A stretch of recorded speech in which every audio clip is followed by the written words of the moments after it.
নিশুতি রাতে যখন গোটা গ্রাম ঘুমিয়ে, ঠিক তখন অমল ও তার স্ত্রী মালা দুজনে বেরোয় মাছ চুরি করতে।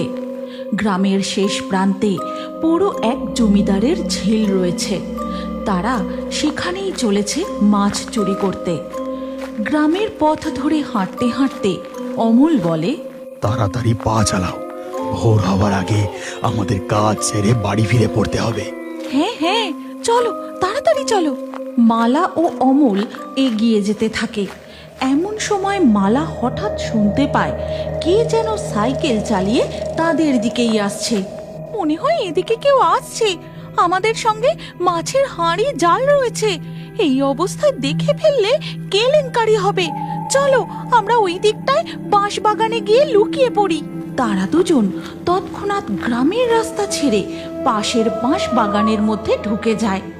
আর তারা লুকিয়ে দেখে এক গোয়ালা শহর থেকে দুধ বিক্রি করে মাঝ রাতে বাড়ি ফিরছে। শোনো গিন্নি, গ্রামের এই খোলা রাস্তা দিয়ে জমিদার ঝিলে মাছ চুরি করতে যাওয়াটা মনে হয় ঠিক হবে না। আমরা বরং মাঠের রাস্তাটা ধরি। এই বাঁশ বাগানটা টপকালেই ফাঁকা মাঠ, তারপর ওই জায়গাটা পার করলেই আমরা পৌঁছে যাব। বাঁশবাগানের পথ ধরে হাঁটতে হাঁটতে মালা জিজ্ঞাসা করে, তুমি বললে বাঁশবাগানের পর ফাঁকা মাঠ পড়বে, তারপর ওই জায়গাটা পার করলে, তা ওই জায়গাটা মানে তুমি কি ভূষুণ্ডির গোভাগাড়ের কথা বলছো নাকি গো? ওই জায়গাটা তো বড়ই ভয়ঙ্কর। রাত বিরেতে ওই দিকে যাওয়াটা কি ঠিক হবে? আরে কিছু হবে না, এই রাস্তাটাই বরং চুরি করতে যাওয়ার জন্য উপযুক্ত রাস্তা। কেউ টেরটুকুও পাবে না। এরপর তারা ফাঁকা মাঠের উপর দিয়ে যেতে থাকে। নিশুতি রাতের জ্যোৎস্না আলোয় চারিদিকটা ঝলমল করছে। মাঠের আশেপাশে দুটো একটা তালগাছ মাথা উঁচু করে দাঁড়িয়ে আছে। বাবারে বাবা, কি ভয়ঙ্কর গা ছমছমে পরিবেশ। নাটক করো না তো, চোরেদের আবার ভয়। খোলা প্রান্তর পেরিয়ে তারা এসে পৌঁছায় ভূষুণ্ডির গোভাগাড়ের সামনে। ভাগাড়ে প্রবেশ করার মুখে একটা বড় ফলকে সাবধান বাণী লেখা রয়েছে। সেটা দেখে মালা একবার পড়ে নেয়।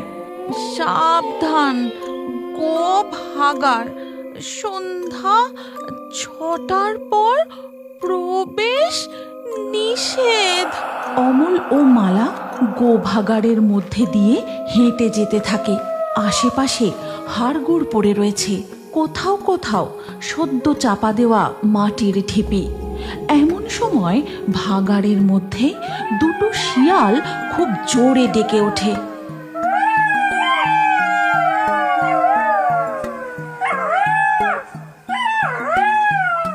ওরে বাবারে, কি জোরে জোরে শিয়ালগুলো ডাকছে। আশেপাশেই বোধহয় কোথাও আছে।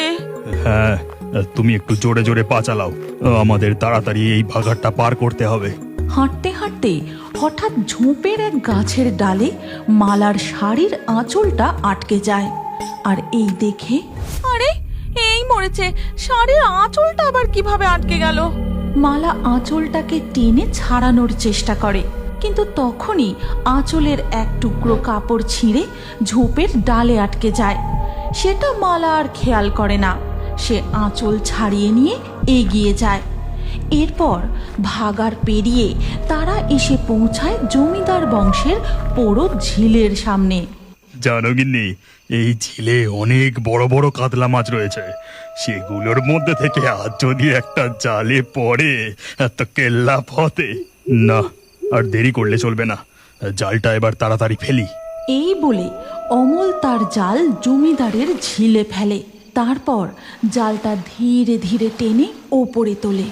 এই নাও, ধরো, মাছগুলো এই হাঁড়ির মধ্যে রাখো। জালে যে দেখি শুধু মাঝারি ও ছোট সাইজের রুই মাছ পড়েছে। এরপর অমল মাছগুলো হাঁড়ির মধ্যে ভরে রাখে।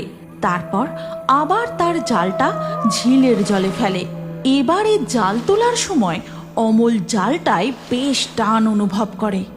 হ্যাঁ, মনে হয় এবার ঝিলের পুরনো ওই বড় কাতলা মাছ পড়েছে। অমল তার জালটা পাড়ে টেনে তোলার চেষ্টা করে।